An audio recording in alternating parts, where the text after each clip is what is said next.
Hello, chess friends, and welcome you to Jozarov's chess channel, and welcome to my new series, The Life and Chess Games of Magnus Carlsen.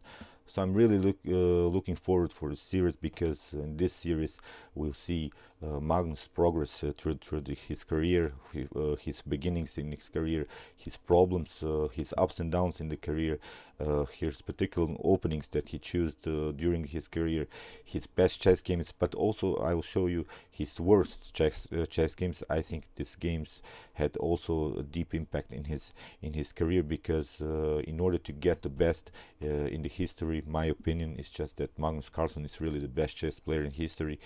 You have to also sometimes be down just in order to recognize your mistakes, in order to improve yourself, and in order to get a better understanding of this positional games. So when you're just winning, you will come to this particular moment in life probably when you face maybe a much stronger, and you think for yourself that you're the best. So the losing games are also as important as the winning games in the career. So why I decided to make this series about Magnus Carlsen's career and about his life, because I was really impressed by one particular game, and this game wasn't so popular, I think, in the media. It wasn't even considered to be one of the best this year's, but it was the game played by Magnus Carlsen against Jan Krzysztof Duda in the Tata Steel Vikings tournament this year. And I covered this game, I analyzed this game on my YouTube chess channel, and then I published the video, and then I went to sleep, and I couldn't sleep. I was still thinking about the game. You see, sometimes I just think about chess when I go to sleep. I don't have to even play it. I just sometimes think about it, and then I went back to my computer, and then I analyzed it again and again and again, and then I realized that really Magnus Carlsen in this game didn't have any inaccuracies, mistakes, or blunders. But the most important thing in this game for me was that I've realized that chess has really changed, because we watched, of course, this beauties from Mikhail Tal, maybe Bobby Fischer, Garry Kasparov, and but when they used tactics or these tactical sequences of 10 or 12 moves, basically the game was over then after that. You see in this game, I've already set you up this critical position of this game against Jan Krzysztof Duda. You'll see that Magnus Carlsen plays here a forced 12 move tactical sequence, and then after that the game was prolonged to 30 moves further. So it means that Magnus Carlsen played this 12 moves tactical sequence just in order to get a slightly the advantage in the game. So that's the unbelievable thing. So you see, when Garry Kasparov, maybe Mikhail Tal, Bobby Fischer played their 10 or 12 moves tactical sequence, basically the game was over for the opponent, and the evaluation in this particular games were like 2 plus or 3 plus for the top grandmasters. Here, after this tactical sequence by Magnus Carlsen, it was only a slightly advantage, and you still have to play the best moves in order to win this game. So here, let's see now really this tactical sequence. It's now move 16, so it's rook on h4 was the last move that was played by Magnus Carlsen, and here h6 was played by Jan Krzysztof Duda. Here bishop takes on h6. We have g takes h6, and now queen on d2 with an attack on this pawn on h6. So knight on h7, a forced move, which really liberates this square for the queen, because you have to get another defender into the defense. And now queen takes on h6. Now, of course, bishop takes on f2. You have to make this move, of course, because you want to bring the king on this very important square. King takes on f2, and now queen on f6. So the position is now a little bit simplified. Queen takes, and now rook on b2. You see this, we have an in-between check. So all of that was really calculated by Magnus Carlsen. Now king on g1, now knight takes on f6, rook on f1, and here king on g7, and now rook on f3, of course, with the threat to play rook on g3. So that's why rook on g8, and here rook on f4 with the double attack on the knight. So that's why here bishop takes on c6, rook takes, bishop takes, rook takes on f3, now rook on d8, and now finally rook on f2. So it's now move 28. So we had really a forced tactical sequence just in order to get this one. Really unclear position, but Magnus Carlsen realized that he had here this two pass pawns on this on the queen side and on the king side, still two pieces for the rook. So as said here, you don't have a clear winning position, you have to make some progress. You see it's now move 28 and the game was ended in move 71. So that's the unbelievable stuff. You see, he played really this tactical sequence just in order to get this slightly advantage in the game. That's why really I decided to make this series. I'm really impressed by the chess that Magnus Carlsen is playing these days. He again won another rapid tournament now in Scotland, so I don't know how long he hasn't been beaten anymore. So in this first video I wanted to show you a very nice game when he was 9 years old, and I also wanted to show you two of his coaches that Magnus Carlsen was trained by. Of course, his father Henrik Carlsen, and his first really coach was Torbjörn Ringdal Hansen. So here I wanted to show you a very nice game played by Torbjörn Ringdal Hansen. We have here, I wanted to show you how it's really important to have a good coach, because here you see it's really well, it's a complex middle game, and here Hansen played queen on a5 with the preparation of course to play knight on e4 with a fork. So that's why queen on d2 was played. And now here c takes d4, e takes d4, and now e5. You see this aggressive style by Magnus's coach. A very nice and active play here. We have bishop on e3 now. E takes d4, bishop takes on d4, and now knight on e5. This is a very important move, because of course you have to take knight takes, queen takes on d2, king takes on d2, and now bishop takes on d4. And this is this so-called positional understanding, because you realize the position is open, the bishop pair is better here, and you see it's really important to have a good coach to which can show you, who can show you really this best lines, which can show you really this aggressive style of playing. So Magnus, in this early stage, when I was preparing all of his games for the series, was often playing this King's Indian defense. In this defense he had also very nice tactical battles. You see his coach also here played the King's Indian. So in the continuation, Magnus will transpose more into a more positional lines, like the Nimzo Indian defense, like the same is life, like the Queen's Gambit declined and similar stuff.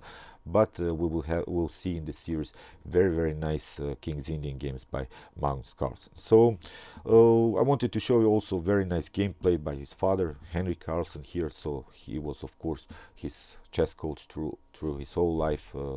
It's not just important to have a good father that knows how to play chess. I think Magnus' father was really sort of a support through his whole life, because it was really important. His father dedicated all of his life just to make Magnus the best in the history, and I think they have accomplished it. All of his whole family, he has a mother of course, and he has three sisters. Well, they're really, I think, a happy family, at least they seem so on this social medias that I've seen some pictures, I've read some articles, so I think they're a really cool family. So here a game also by Henrik Carlsen, his teacher also, let me express in this way. Bishop on e3 was played the last move, and now his opponent tried here the move b6. We have queen on d2, of course, with an attack here on h6, so that's why king on h7, and now rook on f2. So you see, we just want to bring another attacker on the f-file. So basically all of these pieces are on good squares, like this knight, like the bishop. This knight, the bishop is very well placed, so the only piece that needs improvement is this rook on a1. So that's why I think Magnus had some very he could have learned many good things by his father and his first coach. This ground rules of chess, the basic principles, I think they're the most important thing. And you'll see I was showing the continuation of this video, a game played by Magnus Carlsen when he was playing with 9 years. So as said, I think when you accomplish to play very nice positional chess in the at the age of 9, well, it's a huge impact in the continuation of your career. So here f5 was played by Magnus' father opponent. Here rook on f1, of course, doubling up the rooks, bishop on e6, and here knight on h4. Really a tricky move, which really now forces black to do this f4 move. And here very nice move, g takes f4. You cannot take the queen with the queen, the knight, of course, because your knight on c7 is hanging. So you see how it was important to open the f file. Bishop takes on d5, and now e takes d5, queen takes on h4. Now simply d takes c6, and now you have the bishop pair in an open position, which is very good. Here knight on e6 was played. Now of course f5 with another tempo on the knight on d4 was played. F takes g6, king on h8, and now rook takes, and now rook takes on f8, bishop takes on f8, and now queen on f2. A very nice positional move. We want to trade off the queens because Magnus' father Henry realized that he's really completely winning endgame. Here king takes on f2, bishop on d6, so bishop on h6, and now knight on f5, bishop on g5, bishop on c7, and now bishop on f6, king on g8, now bishop on d5, king on f8, and now bishop on e6. This is now a position in which black resigned. Of course, you have to move the knight, and then we have this very nice pass pawn on the g file. So you see two coaches here. Magnus Carlsen coaches his father, and they really played nice positional and nice tactical chess. I think they made really good impact in his career, and now we'll see how Magnus Carlsen played at the age of 9. So Magnus Carlsen here with the black pieces.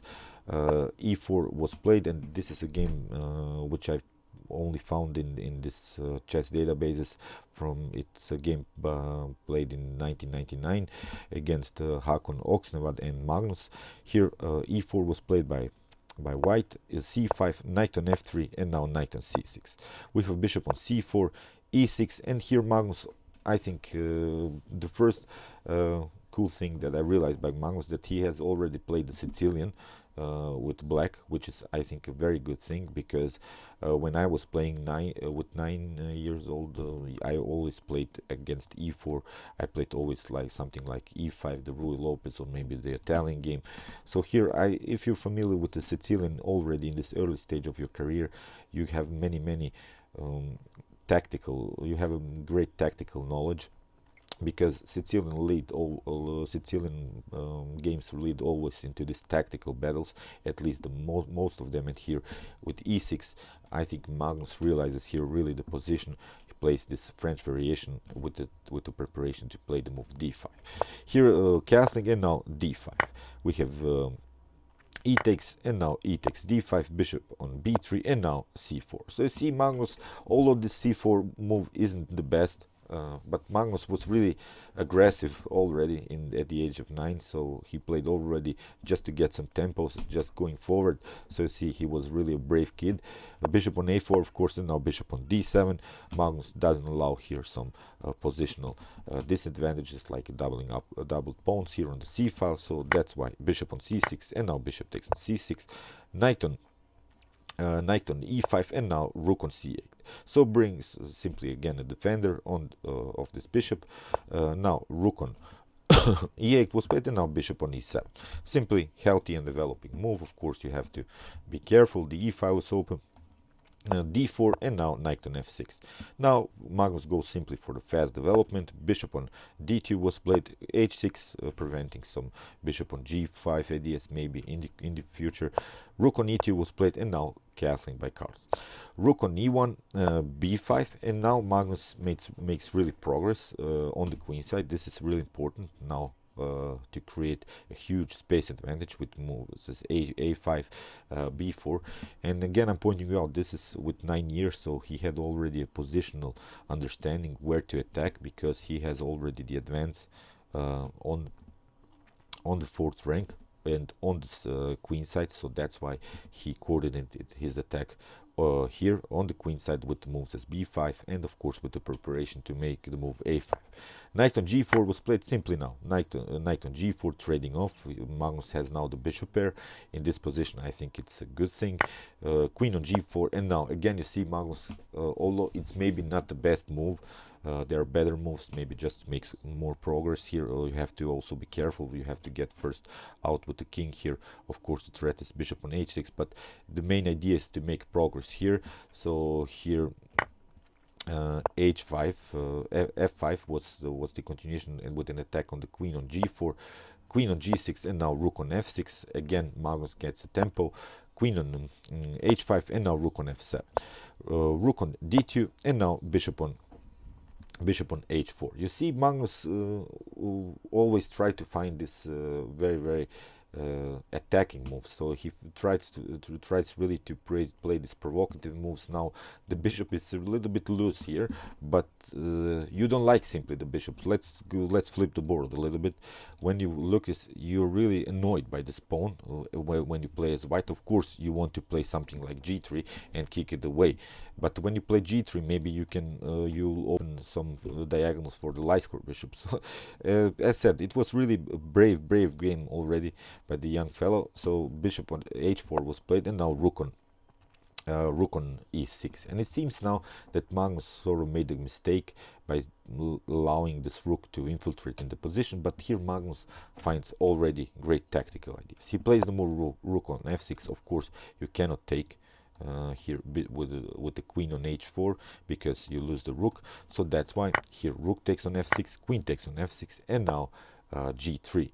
And here bishop on g4. This is now a better position for black, because if you take, we can simply take with the pawn, and here this d4 would be the weakness, continuing the game and just make some progress on the queen side. We could also occupy the e file, so this would be, I think, a completely winning game for Magnus. So after bishop on g5, we have f4, and you see how white was really annoyed by this bishop with the move f4.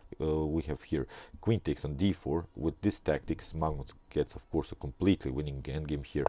King on g2 was played, and now bishop on f6.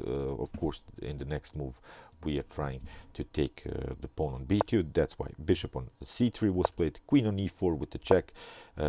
Queen on f3, and now very strong move d4. So you see, if you take the queen, we can, like in the continuation, queen takes on e4. Now bishop takes on e4. This bishop is dominating here in the center. We have also the possibilities to take this pawn on f2. King on f2 was played, and now bishop takes on c3, d takes c3, knight takes on c3, and now simply bishop takes on c2, a takes b5, but now simple taking this b2 pawn. Here rook on b1 was played, and now making some progress with the pawns. The game was continuing, but here I hope you realize that Magnus Carlsen has a completely winning endgame with this pass pawn situation with one piece up. So this was here really the tricky moment here. f4, probably black was thinking that he can really trap the bishop, but here queen on d4, king on g2, and bishop on f6. So we'll continue now with this Magnus Carlsen series. Okay, these first games are not so attractive, but I wanted to really see how Magnus Carlsen made some progress. Where did he make the mistakes? Where did he lose some games? What was his how he improved in this positional approach of the chess game? Because I think really Magnus is really the best positional player now these days, and also tactically he has a huge tactical advantage in this top grandmaster level. I've never seen that anyone is playing similar to these top engines now, like Lila C0 and Stockfish. So his games are really reminding me a little bit of this top engine games. Okay, I hope you enjoyed this video. As said, we are continuing now. In the next video, we'll see Magnus Carlsen playing with 10 years. So you see, always here we have in the description below how old he was when he was playing these games, and we'll follow his career to this World Championship match between Fabiano Caruana and him in the 2018. Okay, meanwhile you can watch my other content here on my YouTube chess channel, and you can also subscribe to my channel if you like this content, and we'll see you next time. Chess is the best, of course.